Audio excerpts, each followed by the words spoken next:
Hi, and welcome back to the Return Homestead. Today we're making pasta sauce.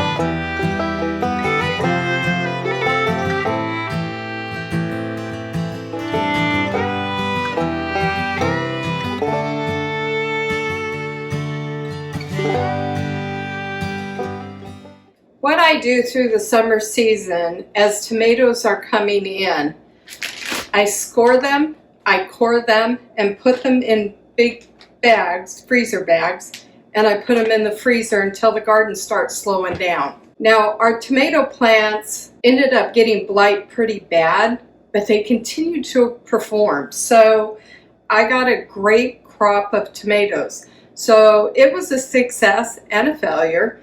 The failure was that we didn't keep blight away. I think if we would have hit them with copper or some kind of a fungicide, we could have kept them healthier longer. But honestly, I got a great crop. So I can't complain. My freezers are full. I've got to start processing these. Today's a rainy day here in Kentucky, so it's a good time to get that going. I don't really have a recipe. I'll give you measurements as close as I can get them because I do a lot of things by taste. So if you're making pasta sauce, I don't like a lot of oregano. I do use it, but it's not my favorite herb, and I didn't get a crop of oregano this year. Since we've been in Kentucky, my herbs have suffered somewhat, so basil, I'm using basil that I freeze-dried from Nevada, and I still have some of that left, and I'm using other organic herbs, but I need to get a handle on the herbs here. So what we have found out, that anything put in native soil here in Kentucky grows. We use big box potting mix, and that soil is not very productive. So we're going to change things up just a bit next year when we start gardening, but for now I do have some on hand. When you start with frozen tomatoes, you can do it one of two ways. These are still pretty frozen, but as you see, the skin slip pretty easy. That eliminates the need for having to boil them, well, not boil them, scalding them, and then putting them in cold water. Any step I can skip, that's the one I'm going to do. Right now, I'm going to put them in this roaster pan until the roaster pan's full. Now, as these start to cook down, the skins will come off in one piece. So you really don't have to slip the skins or wait for them to defrost. You can just put them in. I've already cut off any black spots or any bad spots on the tomatoes. And I'll pull the skins as these start heating up. They wrap very easily around a wooden spoon. So I'm going to put as many of these tomatoes as I can in. Any skins that I can pull off, obviously I'm going to pull off. That'll save me some time later. And since I've got an empty bag here, it's a great thing. So let me get the pan full.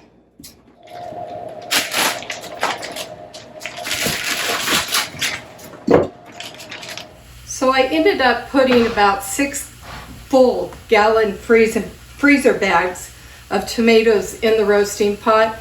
I've got it turned to 300, which is low to medium heat, so you can do this on your stove top. I like doing it this way. I don't have to monitor it.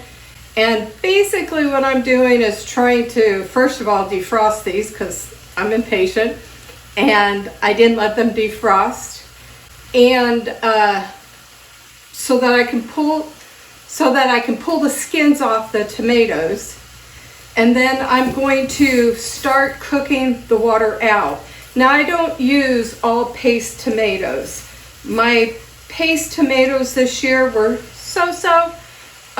I got a lot of Cherokee Purples, Jet Star, and Terracotta tomatoes in here. So there's a little bit of a mixed flavor. It takes a little longer to cook those down because they have more juice, but in the roasting pan, it doesn't take that long at all. Doesn't heat up your house. You don't have to stand over a stove. So this is my preference. So the tomatoes are going to start cooking down, and then I'll start pulling the skins. It's easier that way for me. And we'll see you when they're done. Now that the tomatoes are starting to cook down, I'm going to add some green pepper. This is kerbachi I just put in. They're a sweet pepper. We've also got some great bell peppers that came out of the garden, and I'm going to add that. Honestly, when you're making pasta sauce, it's really how you like it. It's your taste.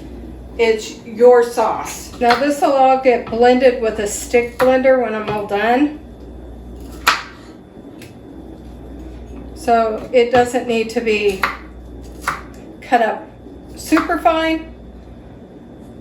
So I'm putting these in as chunks. You can put as little, I dropped some that time, she got it. She loves bell peppers. It could be as much or as little as you want. If you make your own food powders, you can add that as well. I just added 3 bell peppers. This is basil. And again, it's as a taste. So I'm going to put a couple handfuls, so about a quarter cup. This is homegrown basil. This is oregano. And I'm going to put about 1/8 cup of that in. Maybe 2-3 tablespoons. Again, it's all up to your taste.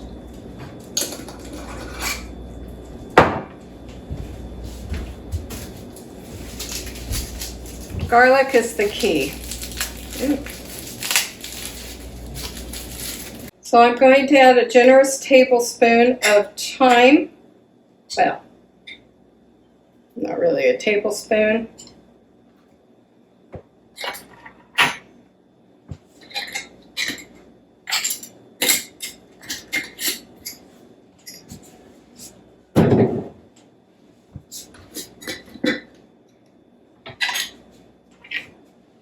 Just a little bit of salt.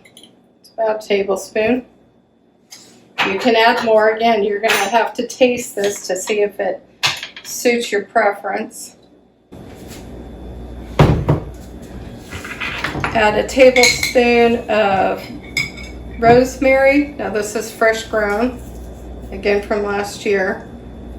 I'm removing the stem. If there are any skins left over, they come out very easily. You just want to take them and remove them. If you don't want them, when you use the stick blender, they will also be blended in. It's up to you. It's a preference. I usually try to pull them out. And now garlic.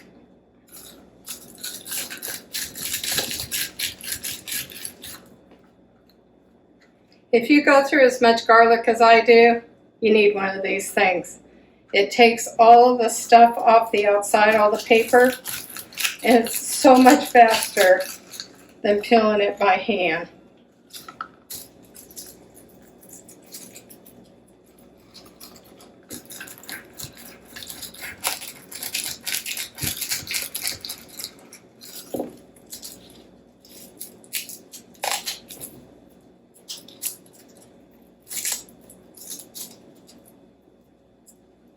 I'm going to put a full bulb in. Now I'm going to start adding onion.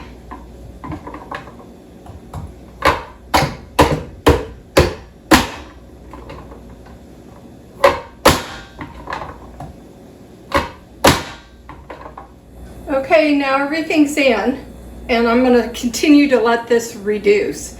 You want it fairly thick. Once everything's cooked good and softened, I'll put a stick blender on it and make it a sauce, but it needs to reduce quite a bit. If you use paste tomatoes, it will reduce quicker. Now, the one thing that makes this sauce shelf stable is citric acid.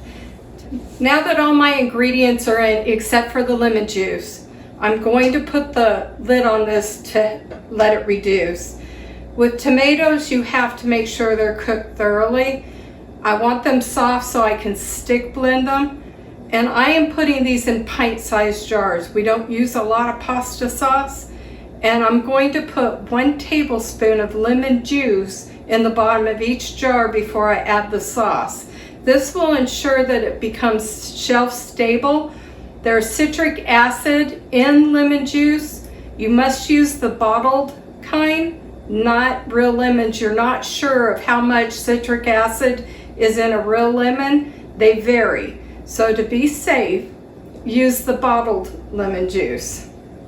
And now I just need to let this reduce. Go ahead. Okay, I ended up adding about a tablespoon more salt after tasting it. And the last step is to add some lemon juice. I'm gonna put about a 1/4 cup in it.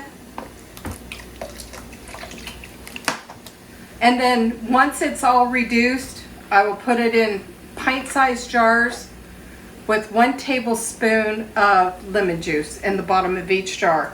That'll make sure there's enough citric acid to make it shelf stable. So I covered the pasta sauce with the lid and I've been cooking it to reduce it. It has reduced quite a bit. It was clear up to the top.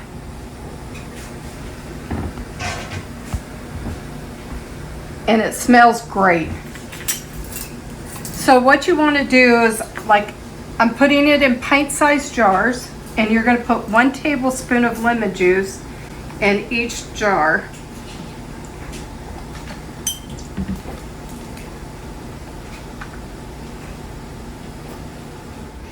And you're going to lay this into jars, leaving 1/2 inch headspace. So I've already stick blended this, so it's smooth. There's no big chunks of garlic. And again, I'm just eyeballing it. That's 1/2 inch. Whoops. I guess you're not canning unless you're wearing it. So I'm eyeballing it. Then you want to take sterile lids, place them on the jar, and finger tighten the jars.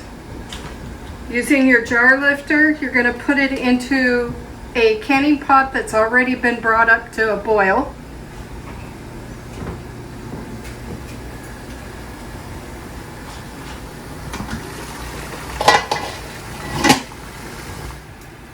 You're going to put them in the canner, and the water needs to cover the jars 1 inch. Once your canner is loaded, you need to process these jars for 35 minutes. For me, it'll be 40 because of my altitude. You want to wipe the jars off with a paper towel, moistened with vinegar. I don't think I did the last one. Hopefully it seals. Right? Put a clean lid on it, and again, finger tighten until you've got your canner filled. And that's it. Sauce, you don't need a perfect recipe. Putting 1 tablespoon of lemon juice in the bottom of a jar, if you're using quarts, it's 2 tablespoons, will help to keep it enough acid in the tomato sauce to keep it from spoiling. That's what you're trying to do. And you must cook tomatoes in order to do that, unless you're pressure canning. If you're going to water bath, your tomatoes have to be cooked. You need to have the citric acid, and you need to make sure that they process long enough. You can substitute lemon juice for vinegar. Again, you can't substitute vinegar for lemon juice. I hope this encouraged you to experiment and make your own pasta sauce. Thank you for coming along with me today. And the best way you can help us out is subscribe to the channel and hit the like button. Until next time, bye-bye.